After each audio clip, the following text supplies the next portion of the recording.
think I've heard enough on this point at the moment. I'm going to indicate what my ruling this morning dealt with, in fact, two issues. One arising out of question period, primarily, but also a Standing Order 31 statement. And I turn to page 363 of Marlowe and Montpetit, and I'll read another section. In presiding over the conduct of this daily activity, and this is referring to statements by members, speakers have been guided by a number of well-defined prohibitions. In 1983, when the procedure for statements by members was first put in place, Speaker Sauvé stated that members may speak on any matter of concern and not necessarily on urgent matters only. Personal attacks are not permitted. In congratulatory messages, recitations of poetry and frivolous matters are out of order. And then the commentators go on, these guidelines are still in place today, although speakers tend to turn a blind eye to the latter restriction. I suppose that has happened. Unfortunately, it appears I may have turned a blind eye to some of the other restrictions, and my ruling this morning was intended to indicate that that is not to be the practice. So it represents a shift, and I have made the shift because of complaints from all sides of the House about the lack of decorum, particularly in that part. And I stress that the rules that apply to Standing Order 31 statements may not apply in debate, where members can quote other members and have a debate. But in debate, there's reply, there's exchange. In Standing Order 31s, it's not intended as a debate. It's intended as a group of statements by members about various matters they regard as important. And in my view, that's a separate time from normal debate. And what members say in debate, I believe there's what we call freedom of expression in this House. The restrictions, in my view, are less strict.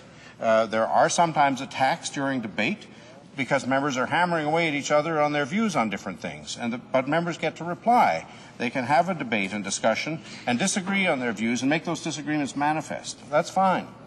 But when we're in Standing Order 31 statements, using the statement as an attack on another, in my view, is inappropriate, and it's happening too often on all sides. And that is why I'm concerned.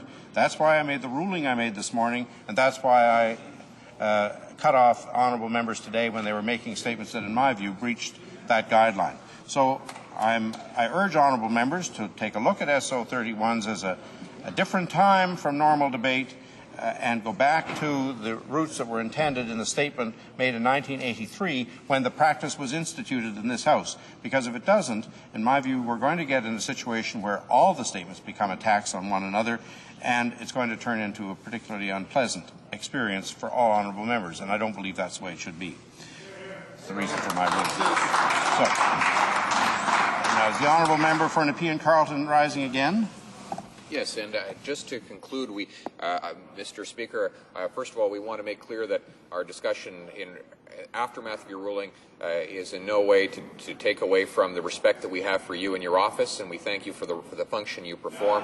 We know that your role is a difficult one, particularly in our system where the Speaker is at once the presiding officer of the chamber and also the member of a political party, and as such comes under pressure from a political party to make decisions that may favor the outcome of that political party. I am thankful that you have resisted that sort of pressure in the past, and we are looking at this decision to examine whether you have succeeded in doing so in the present, Mr. Speaker. And we understand that there are members of the opposition who would want to silence any criticism of themselves, but we would invite them into the world of democracy where all of us are subject to criticism in this House.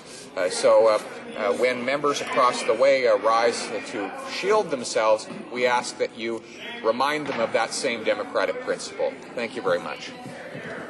I'm sure that the intention of the Chair is to apply the rule that I believe is in the practice of the House equitably on all sides. So if other honourable members are going to indulge in those kind of attacks in SO 31s, I don't care which party they come from. The fact is I am urging them not to do so, and if they persist, they're going to get cut off.